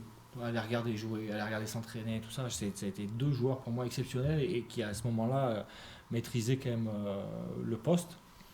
Mais comme pour les mêmes raisons, j'avais envie de jouer les gros matchs. Quand il y avait les phases finales, j'étais remplaçant et je voulais aussi croquer, comme on dit. Donc, je suis parti à Brive. Et après, c'était le départ de Alain Penaud. Alain qui arrêtait, voilà. Donc, je suis passé tout de suite derrière. Et merci, une belle anecdote là aussi. Et je signe 2 ans. Et premier match, on joue contre Bourgoin sous la pluie. Et je butais. C'était pas une de mes grandes qualités, mais bref. Et je crois qu'on gagne le match 9-6. Et c'est la seule fois où Alexandre Péquillier, je pense qu'il en a raté 6 ou 7. Ouais, mais sinon, moi, j'en ai raté. La première pénalité, c'est 22 en face, corner. Wow, alors le Montferrandais ça te met en forme déjà. Montferrandais qui passe derrière Alain Penaud, première pénalité, je trouve le corner. Et là, ça te met en confiance. Quoi. Voilà. Et donc au bout d'1 an, on s'est vu avec le président, on a dit on arrête. Ouais, je pense qu'on arrête là. Ouais. Merci, c'est gentil. Donc après, je suis parti à Lyon et j'ai vécu une aventure exceptionnelle. Et là, à Lyon, la première année où j'arrive, c'est Alain Penaud qui est entraîneur-joueur. Donc là aussi, tu te dis merde, mais qu'est-ce que j'ai fait pour mériter ça? Je suis tombé sur un mec. Alors il y avait beaucoup d'a priori sur Alain, son tempérament, son caractère et tout ça. Et moi je suis arrivé, il m'a dit mais moi non, c'est toi qui joues, c'est toi qui vas jouer, et je vais tout faire pour que tu joues et t'accompagner et tout ça. Et voilà. Et aujourd'hui de me retrouver avec son fils. Que je suis allé chercher à Brive, c'est la boucle est bouclée. Ouais, c'est marrant. Jérôme Martin qui nous parle de Philippe Béraud. Voilà, c'est Philippe Béraud, exactement. Merci Jérôme. Merci. Ah oui, l'ancien 3/4. Xavier, une question qui voilà, par rapport à ta carrière de joueur, qui a été, on va dire, tu aurais aimé mieux faire, je pense, à l'ASM, et maintenant que tu es dans un staff d'entraîneur, est-ce que c'est une forme de revanche d'arriver à toucher le Graal en tant qu'entraîneur ou pas? Ou c'est juste une continuité? Pas du tout. J'ai pas du tout de revanche ou d'amertume. Moi, quand je suis parti de Montferrand, je suis parti en bon terme avec tout le monde. C'est que voilà, il y avait meilleur que moi. Et... Non, pas de ce côté-là. Attention, quand je te donne une revanche personnelle en te disant bon voilà, j'ai fait une belle carrière de joueur à l'ASM mais j'aurais aimé mieux faire. Maintenant, je vais essayer de marquer autrement l'ASM, peut-être en tant qu'entraîneur ou... Alors très sincèrement, j'avais pas de plan de carrière. Je savais que je voulais entraîner. De revenir à Clermont entraîner, ça a été une opportunité. Mais c'était pas, il y avait rien de. Moi, je me voyais finir ma vie à Lyon. On y était bien avec ma famille. C'est une ville formidable. Et après, l'opportunité de revenir à Clermont. Ça refuse pas quoi. Ouais. Disons que je suis passé entraîneur à Lyon en courte saison. Ils ont les dirigeants. Donc j'étais joueur, capitaine. C'est l'année, juste après cette année-là, où l'année on monte. Et moi je suis toujours blessé. Et c'était, ça fait déjà 2-3 ans que les actionnaires de l'époque me demandaient d'entraîner. Et moi j'avais 34, 35. Je voulais jouer. Et j'aimais trop ce jeu. Je voulais jouer. Je voulais pas entraîner. Et au bout d'un moment, ils m'ont dit écoute, on va se séparer d'un des 2 entraîneurs, voire des 2. Il faut que tu prennes la place. Donc moi j'étais un peu. J'ai accepté, donc je finis la saison en tant qu'entraîneur avec Raphaël, et l'année d'après, Raphaël s'en va, et je deviens entraîneur en chef, on descend, et je deviens entraîneur à Lyon, en chef et tout ça, en Pro D2. Mais je me suis aussi rapidement senti qu'il me manquait des billes, et Montferrand, à ce moment-là, m'appelle en courte saison pour me proposer cette double casquette d'être entraîneur au centre de formation, et en même temps d'être entraîneur adjoint avec l'équipe première. Et je me suis dit, écoute, c'est une opportunité formidable pour moi, je vais redescendre un petit peu, mais je vais apprendre mon métier à côté de Verne à l'époque, de Franck. Et voilà, mais ce n'était pas du tout prévu, et j'ai jamais eu de plan de carrière par rapport à ça, quoi. Ça s'est fait comme ça, et c'est une opportunité, et je l'ai saisie. Voilà. Pour revenir sur l'actualité, ton actualité, puis pour terminer, parce que je vois que l'heure tourne aussi, parle-nous maintenant, parce qu'il y a eu beaucoup de questions là-dessus, je te laisse venir sur le sujet de ce futur staff dont tu fais partie, dont tu étais les premiers. Tu fais partie donc on a tout de suite cité ton nom pour accompagner Jono Gibbs l'année prochaine. Comment tu vois ça dans ce futur proche, et comment ça s'est passé, peut-être, si tu peux nous donner des précisions là-dessus. C'est difficile, très sincèrement, je ne peux pas faire de langue de bois, c'est difficile d'en parler parce qu'aujourd'hui il n'y a pas eu de communication ni de Jono ni du président pour expliquer un peu comment ça allait se passer, parce qu'il y a des partants, il va y avoir des arrivants. Et donc par rapport à ça, moi je ne peux pas m'exprimer tant que ce n'est pas officiel. Après, la venue de Jono, j'en suis très heureux. Je connais, son passage à Clermont, on a sympathisé, on a le même âge. Je connais ses compétences rugbystiques, je connais l'homme. C'est un très très bon entraîneur. Et c'est pas facile de passer derrière Franck, comme c'était pas facile de passer derrière Verne. Ce sont des gens des entraîneurs qui sont restés 10 ans et qui ont eu des bons résultats, et d'avoir des titres, c'est pas facile. Et eux, ils l'ont eu, et je pense que c'est la bonne personne. Très sincèrement, que ce soit rugbystiquement ou humainement, c'est du très haut niveau. Et du coup, alors, on m'a posé une question, c'est Greg Gonzalvo qui te pose la question. Puisqu'on avait dit qu'on pouvait poser des questions en message privé. Tu viens de le dire, que ce soit à côté de Franck, que ce soit à côté de Jono, tu vas apprendre, tu continues à apprendre. Ton expérience aussi du Loup, même si tu avais dit, et j'avais vu ça dans les journaux, que tu étais un peu jeune quand tu avais pris la direction du Loup. Est-ce qu'aujourd'hui, tu peux avoir des ambitions de faire une fin de carrière à la Franck Azema et prendre un groupe? Est-ce que tu te sens de taille à prendre un groupe?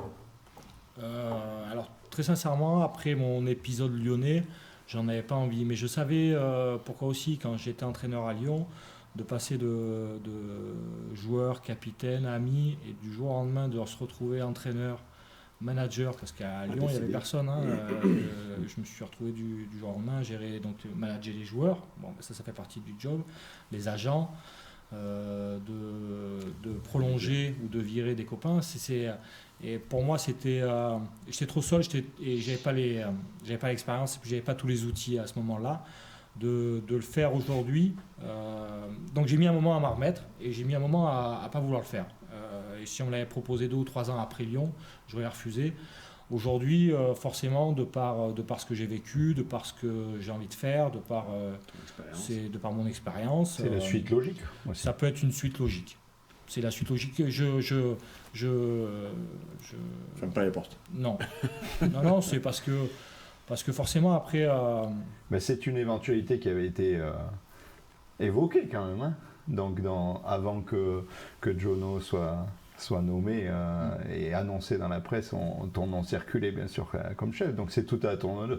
Je suppose que pour toi c'est hyper flatteur en plus, quoi. Donc c'est qu'on reconnaît, il y a une reconnaissance du travail accompli depuis des années. Et puis c'est un peu une fierté pour nous qui t'avons côtoyé en tant que joueur et puis en tant que supporter en général, quoi. Je pense que l'ASM fait partie de ces clubs où tu peux imaginer une réussite comme toi tu as connu. Puis Franck Azema qui était extérieur au club mais qui avait joué et qui est passé d'entraîneur des trois quarts à entraîneur en chef. Donc c'est vrai que ça peut être effectivement une suite logique pour toi, qu'on te souhaite d'ailleurs. Bon, ça sera... Il y a quelque chose qu'on n'a pas abordé, qui est une belle récompense, je pense, c'est quand tu as été élu meilleur joueur de Pro D2 en 2009.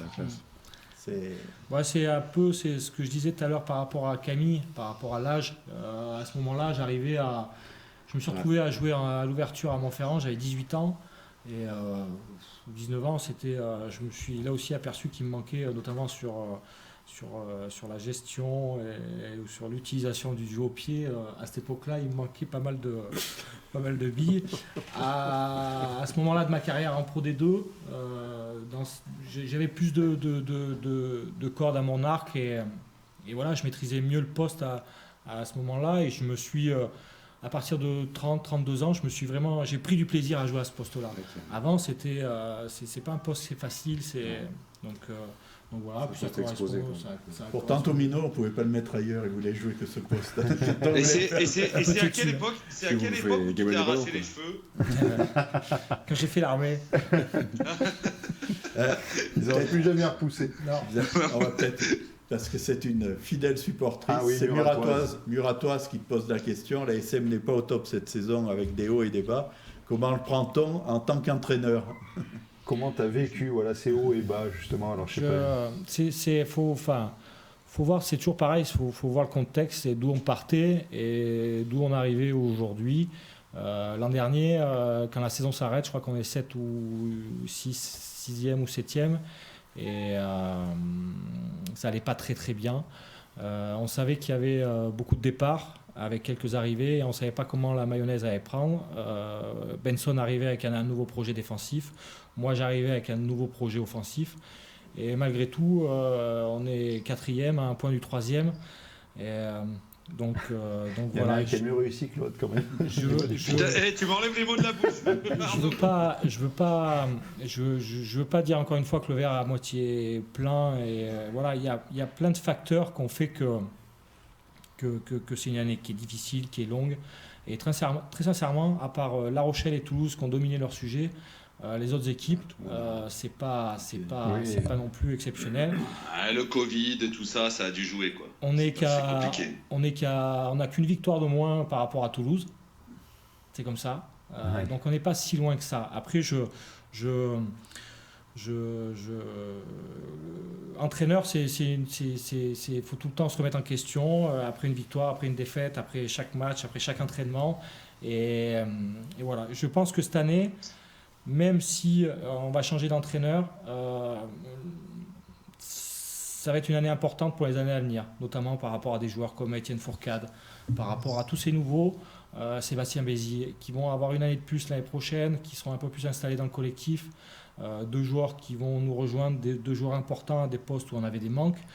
Donc malgré tout, je reste quand même positif sur cette fin de saison et sur les saisons qui viennent. Du coup, tu vas faire partie de ceux qui vont assurer le lien, en fait, la jonction entre ces deux staffs, quoi, quelque part, parce que forcément, comme tu l'as dit, il y aura du changement. Déjà, bien sûr, le manager principal, mais à l'intérieur des 20 et quelques personnes qui composent le staff, il y aura du mouvement, certainement.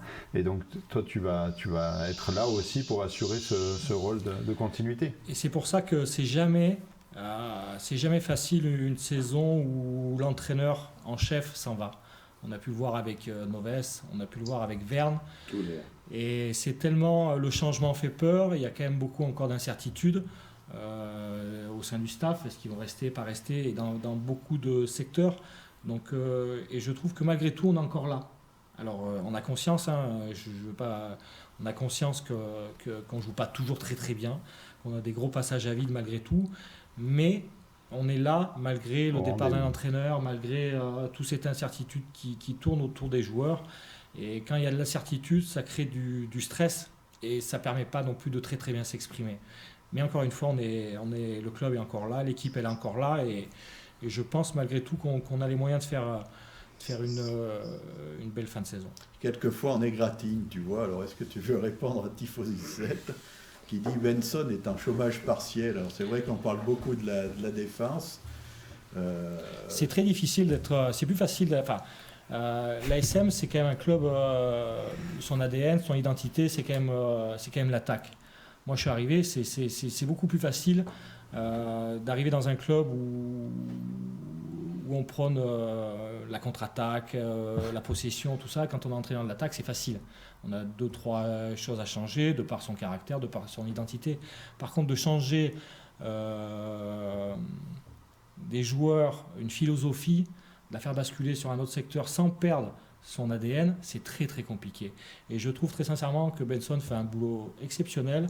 C'est sa première année en tant qu'entraîneur, et je vois sur ce qu'il demande, sur le contenu de ses entraînements et tout ça, encore une fois, je suis pas inquiet pour la suite. Chaque club a son identité. Nous, c'est quand même depuis le rugby moderne, j'ai envie de dire, c'est quand même l'attaque. Tu vas à Toulon, c'est Ouakas, ça reste la conquête. Si demain tu vas dans une équipe comme le Stade Français, tu leur demandes que faire des ballons portés, ça sera compliqué. Donc faut tout un lien. Et je trouve que même si, certes, on prend des essais, encore une fois, je trouve que Benson fait un gros boulot. Si on est champion en marquant plus d'essais justement que notre adversaire, tout ira bien. Mais merci en tout cas pour ces réponses. Merci pour ta présence ce soir encore une fois, parce que tout le monde on voit dans les commentaires que nos internautes sont très heureux d'avoir le coach sur le plateau, et puis nous avec, bien sûr.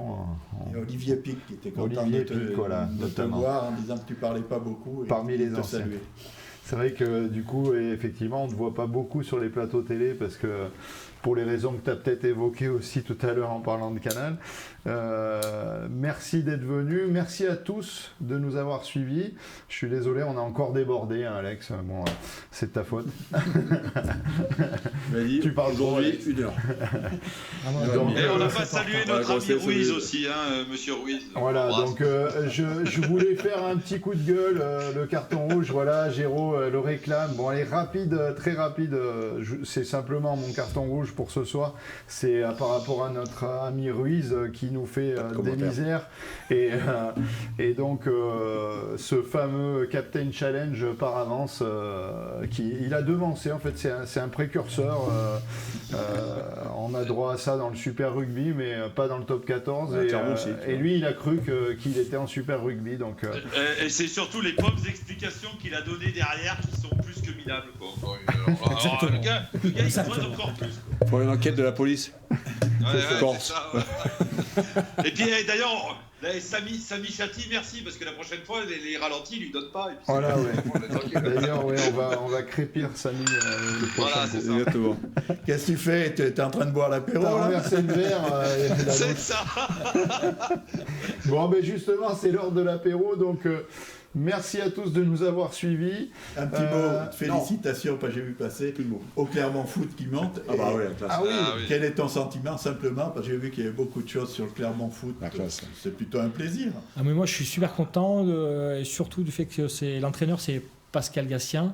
Et Pascal Gatien, quand il est arrivé au Clermont Foot, il était entraîneur du centre de formation et il était on s'est connus au centre de formation partagé.